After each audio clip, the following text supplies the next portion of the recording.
Good morning, good afternoon, good evening to everyone. It's time for us to talk about Puritan poets.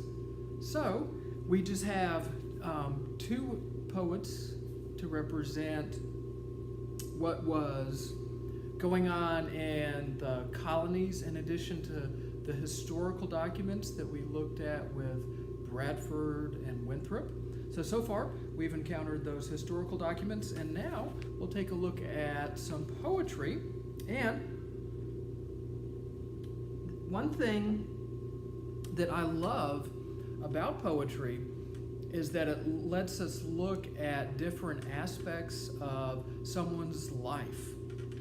So we can move away from those kind of dry historical texts and dive into some really surprising. This is one thing I love about looking at these Puritan poets, is that how surprising and charming and straightforward their poetry is. It lets us look inside of what it would be like for these settlers, is basically what these writers are, and the struggles that they go through and their day-to-day lives are really not that different than ours. They're concerned with home, right?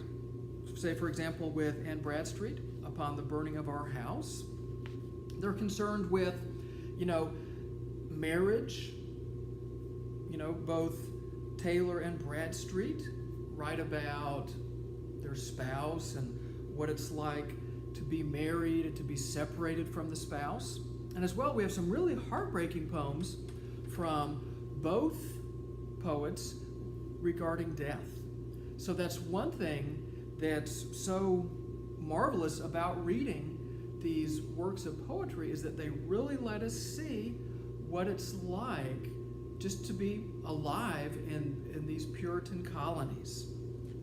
So let's take a look at upon the burning of our house, July 10th, 1666. Of course, we can tell by the title of the poem what this poem is about. And inside of the poem, what do we see happening with Bradstreet, right?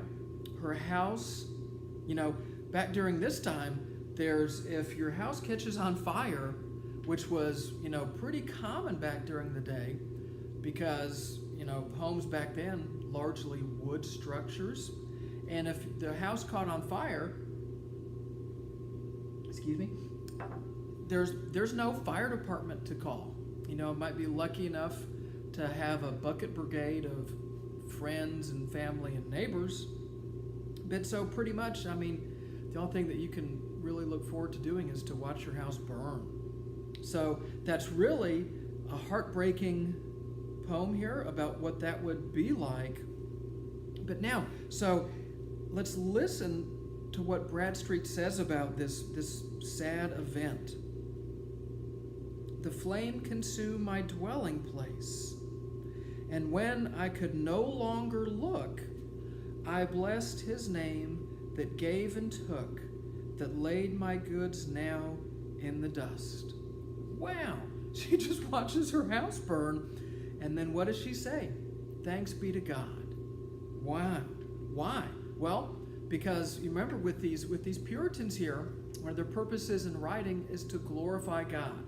God gave the Bradstreet family this home, and then God took it. It was never theirs. It was from God. Yea, so it was, and so 'twas just. It was his own, it was not mine.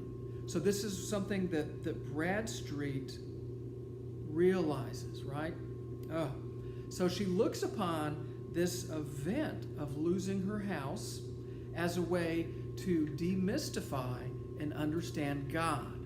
And this is something that we're going to see throughout all these different poems here, is that the Puritans are seeking to demystify God through commonplace events, such as the loss of a house, or, say, for example, being married, having a child born, having a child die, right?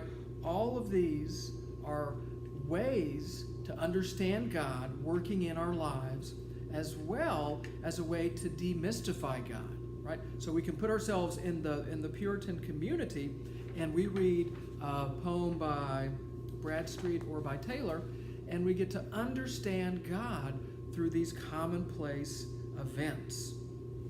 Now, say for example, another poem by Bradstreet before the birth of one of her children.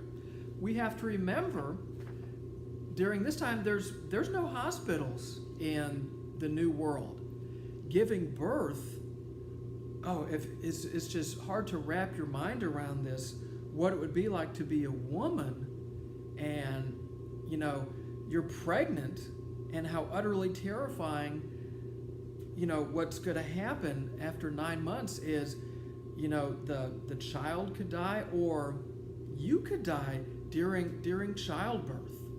Wow.